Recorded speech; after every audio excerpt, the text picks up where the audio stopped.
Today we're making a turban, and specifically a satin lined turban. So if you have got beautiful curly hair and you wear a satin or a silk bonnet and you want to dress it up, you can make this turban to go over the top of your bonnet, or you can stitch it in. It's a super easy project for an absolute beginner. It's based off of our twisted headband tutorial, so you can get that pattern down below and the video for that. In this video, we're going to be showing you some of the basics and showing you how to stitch it up and stitch in the bonnet if you want to add it in there. Let's get started on making your turban today. Welcome to GoodKnit Kisses. We're all about helping you stitch your love and love your stitches. All right, let's talk about resources and supplies. You're going to click down in the video description below to the blog link, and that will take you to our blog and it'll give you all the information on every supply that you're going to need. And also there will be a link for a right and left hand video tutorial. So depending upon what you need, go find it there.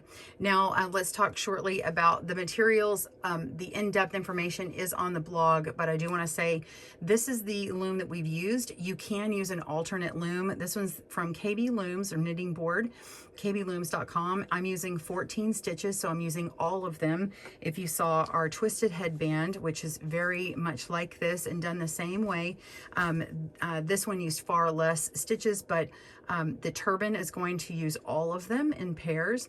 And if you want yours a little bit wider, or maybe you don't have this loom, the same gauge loom is the round rotating double knit loom.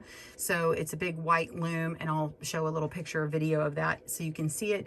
So that one is the exact same gauge, so that's a good alternate. You're going to want a medium or 4 worsted weight yarn, and you can get several turbans out of this one or make one for your friends or family members. You are going to need a tapestry needle for sewing up, and then you will need a locking stitch marker, because what we're going to do is make ours wider like this headband here, and then we're going to mark a middle stitch, and I'm going to show you a technique for sewing up the top, and it's going to make it look like this and get like this sort of ribbed look. Okay, and that's really that simple. And then if you want to add the satin bonnet, I'll show you those bonnets here in a moment, but if you're going to do that, you're going to need a sewing kit. You can always just put it on the bonnet, but you'll need a sewing kit with regular thread and needles for sewing that on, so keep that in mind. And let me show you the bonnets. So this is the satin bonnet here, and this is stay on satin. It says it stays on all night, prevents breakage, and protects your style better than any ordinary satin. It was about $2 at Walmart. And then it comes in these different colors. There could be more colors, but I saw purple, a gold or beige color. We have a nice black, and then a nice brown, almost a copper color, but it's definitely a brown. And this just looks really great. I suggest coordinating with the color of your yarn, or picking the color of your hair to kind of coordinate too. So if when it's opened up and you can see any color from the inside to the out, then it'll either match your hair or it'll match the yarn a little bit. So go ahead and you're going to refer to the video for our twisted headband, and you're going to cast on all stitches, and you will knit until you get 2 inches shy of what your head circumference is. So my head around, and I even include my ears, was 23.5 inches, and then I knit to 21.5 inches, and then you will finish off the end. I already took out my anchor yarn and finished off this edge, and then you're going to cast off, and then use our technique that's in this video here for putting together the twist part. You're going to have it all twisted together and have it totally ready. And then when we join up, I'm going to show you how to sew it up. All right, we'll see you soon. All right, so you just completed sewing in your tails, and you should have a nice long tail left from that long one we did for sewing. You can set that aside for the moment. You might want another contrasting yarn to practice with before you make the final one, but I would recommend using the same color of yarn. I'm going to use a contrasting color just to show you how to get started, and then I'll finish it up actually in my main color. So you're going to need enough length of your scrap yarn or your final yarn to go the distance of where these two are halfway, at this halfway point. So from where the fold is to where the knot area is, about 3 times that length, and that should give you enough yarn to play with. So once you cut your scrap yarn, go ahead and turn your headband with the outside, well, it's actually the wrong side, and put it to the inside. So you want the right side to be facing out. Okay, so it's a really nice wide headband, and you can use it as a headband. In fact, you can use this as a nice wide headband that actually you can tuck a lot of hair into, and it's like an open turban, but we're going to close up this top part. So go ahead and fold this in half and find the middle stitch at the top of one of these ends, either this end or this end. It doesn't matter, just pick one end. We're only going to do one end because you need to leave one end open like a hat. So I'm going to put this here, find the end stitch on the edge stitches, and I'm just going to pick up these 2 stitches on the edge here and actually go through the whole thing. Okay, and close it.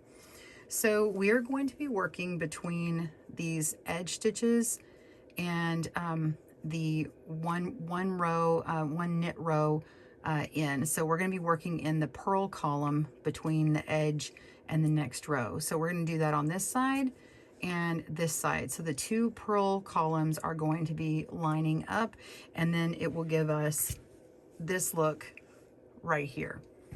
So grab your tapestry needle and your yarn, and now that you have your stitch marked, you're going to go on one side or the other, it doesn't matter which side, and go to the very first purl bump here. So I've got my purl bump right in the middle. Okay, so we have our knit column, and then this right here is our purl bump. So I'm going to go to this stitch and pull up a loop, or not a loop, but just pull it up and leave a tail here. And then I'm going to come over on the top side. We're going to come over to the other end, and we're going to pick up our first purl bump over here. Okay, then we're going to come to the other side and go 1 stitch up. You're going underneath, so just follow where it was last time, go into that same hole, come up, pulling up 1 purl bump, and then go over to the other side, find where you were before, go down through that hole and come up and grabbing 1 purl bump and pull through. And then you'll see that this stitch marker here can start pushing to the inside. You can hold on to it if you like, and then come to the other side. So you're just going to be working back and forth. So we're picking up a stitch, a purl bump, and coming over and picking up a stitch here and come back over, picking up a stitch, picking up a stitch. And so as you come across, you'll be able to see how you can pull it like this to close. And do you see how it just totally hides like that? So we're going to keep going. I'm going to show you what mine looks like and get you all the way down to the end and how you finish. So keep going, pause your video, and I will meet you back when you get about an inch from where this part starts folding here, where it starts crossing over. Okay, pause your video, I'll meet you up there. All right, so I have actually pulled this, and I went ahead and left the pink in because I just think you can see it better. So we get down to the end here, and you can see it's right where it's starting to cross over, and we don't want to skew this pattern and make it too bulky here. So it looks like I have about maybe ½ an inch. So I'm just coming from one side, and I'm going to come back over here and maybe go in 1 more stitch. Okay, you kind of have to use your judgment here, but if you can play with this for a moment, kind of pull on it and see if your hair will pull that and leave a hole here. You want to kind of just use your judgment here. I'm going to go maybe a couple more stitches. So 1 and then 2. Okay. So what I want to do is now make it to come back over onto the side that has the part that crosses over. So the part that carries more fabric. So we're going to go back on this side. Okay, make sure and pull. I'm going to hold on to my tail and then pull it taut, like pull it tight here. Okay, and then I'm going to give myself a little bit of leeway room for stretchiness. So now I'm going to hold this part in and kind of pull here. Okay, so I'm pulling the length. I'm not actually holding the yarn. I'm actually pulling on the stretchiness of the fabric. And so I want all of this to still remain stretchy because we want our turban to stretch with our hair, right? We don't want a hard seam. So now that I've given allowance for the yarn here, now we're going to really lock this down. So this is now crossing where I want it. So I'm gonna start tacking this down. So I have my yarn on the top part. I'm gonna go down where this purl is, and I'm not gonna come back up. I'm going to go straight down into the stitch down below on this side over here, and we're gonna turn it inside out. Okay, so now we've pulled through here, and now we can come around. Let's see how I did this before. Okay, so I'm just gonna do a little whip stitch. I'm gonna pick up the side of this stitch here. I've got 2 stitches, right? And this is what was the other side, the other part of our twist.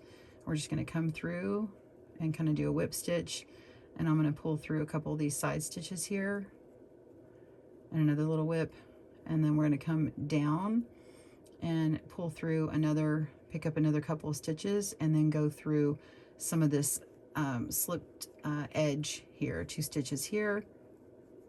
Okay, and then I'm going to come back through these stitches, make a loop. Well, there's a loop there, and then I'm just going to go through that loop again. Here we go. Come through here. This is the loop. Make that loop. Sorry, I ran out of yarn because I was trying to use my opposite yarn. Okay, now I have the loop, and then pull through to knot it. Okay, so now that's knotted on that side, and you can weave in that tail up here.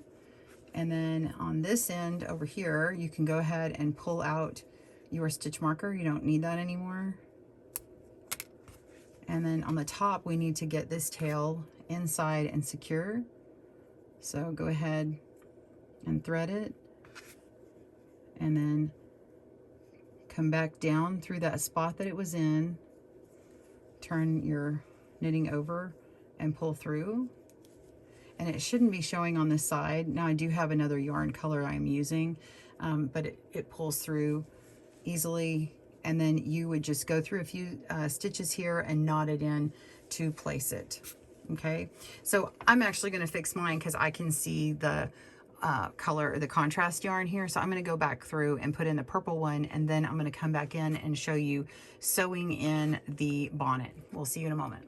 So I do have a mannequin head here. If you don't have a styrofoam head, you can get one. I didn't list it on the supplies that you need, but if you have one, then it really helps your hands. So I think I got this like $9 or $10 at a craft store. You can also get them in other places like beauty supply places that sell wigs and things, because a lot of people will put their wigs on there to keep them nice and fresh.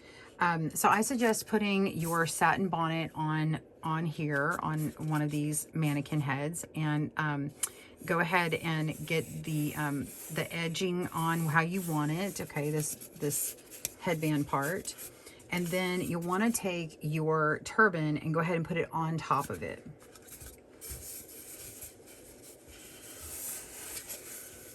So I'm just going to tuck in all the satin, and we're not worried about the satin part. We're trying to get this edge, like the headband edge. Okay. So now that that's done, we want to make sure and lay this top part how we want it. And then this is where you want to begin pinning it down. So you can begin by, let's see if I can get this in a better view. You want to determine if you want to show this band, this edge, which you might want to. It gives you more room up here, or you might want to completely hide it, and then that's your preference, that's your treatment. And then what you can do is take, I didn't mention, but you would want to take straight pins and pin it in place like this. Okay, and then you can see where you need to place your stitches. You're going to be grabbing the edge of your yarn and the front edge of this bonnet. So then I would recommend going all the way to the very back, find the middle point, okay, and then come to where this seam is, and then pin this edge in here, okay. And you can pin it so where you can see the pin through here. I don't know if you can see that on camera. Oh, I'm sorry. Golly, you couldn't see that. Okay, so you're finding the middle point here and coming down to where the seam is, and then placing it right on here, and put your straight pin in. And just go through all the way the yarn and back again to that seam. And then you're going to just kind of go strategically. I like to go in the middle, in the middle, in the middle. So I'm going to go in the middle of where these two pins are and find my edge and pin it. And then keep going all the way around. So once I have that all pinned, I can pull this off and then I can start sewing. I'm going to show you with this gray yarn, but I mean a gray thread, but you'll probably want to match your color of your bonnet edge. In like this is in black, but it's whatever you want to do. So if you're planning on wearing it out somewhere, then I would try and match it. It's just going to be harder to do in black, so you'll want to have a nice well-lit area to see what you're doing. And if your stitches are messed up, it doesn't matter because no one's going to see them. All right, so I'm going to pin this out and then show it to you how to start. All right, I'm going to pull it off of my styrofoam head. And, you know, you could have just laid it inside and tucked it around and gently done it and pinned it in, and that works too. But I just want to show you how nicely it comes off, and it's already sort of in that shape. So you can really just start anywhere. And if you want to tack it down first and only go in those areas and then come along and stitch everything, that's absolutely something that you can do. So now that I have it here, we're just going to take that pin out, and I'm going to make sure I'm keeping right along the edge, and I'm going to get my thread attached. And I want to just say, I am not a sewer. I am not a sewist. I'm not a needlepoint person. I don't do this very often. So you can do it however you like. If you know how to sew with needle and thread, and feel free to point out all my mistakes, that's fine. This is the internet. There's a lot of ways to do stuff. I'm just doing it in like the easiest way for me to do it. So I'm just tying it down, and then I'm just going to grab a couple of these stitches on the inside, right where my pin was, and just grab these edge stitches. So I'm grabbing two of them, 2 pieces of yarn, okay, because I've got this nice edge here and here, and then there's 2 loops on the inside. So I'm just going to go through both of them, and then I'm using that as a gauge. So my band is going to be 1 stitch in, so all the way around it's going to be 1 stitch in, okay. And then I'm just going to grab some more of this yarn and then go through that same loop a few times to tack it down.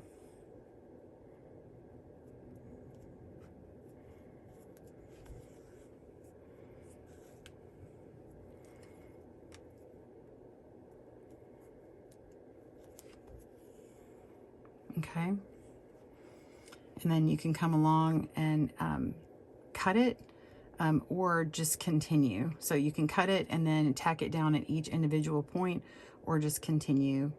And I'm just going to skip on and go to the next stitch.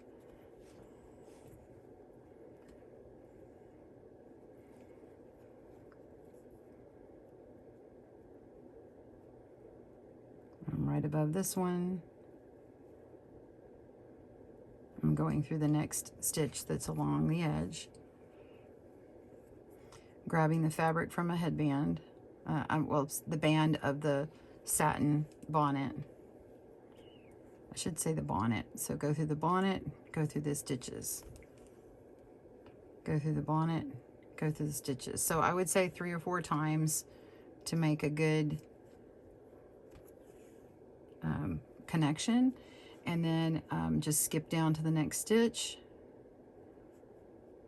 It's right about where that is.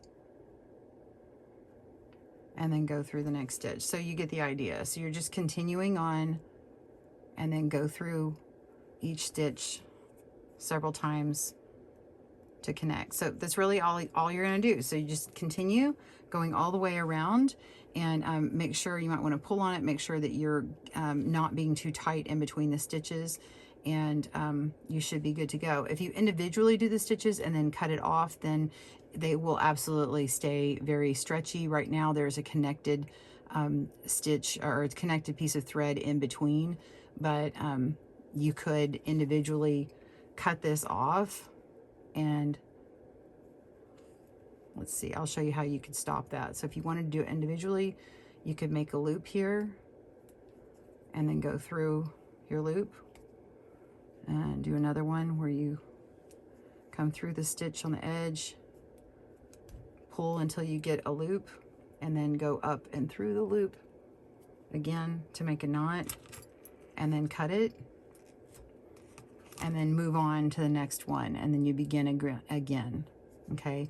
And they would be individual, and then you wouldn't have the connected thread between the two. They would just be separated. Does that make sense?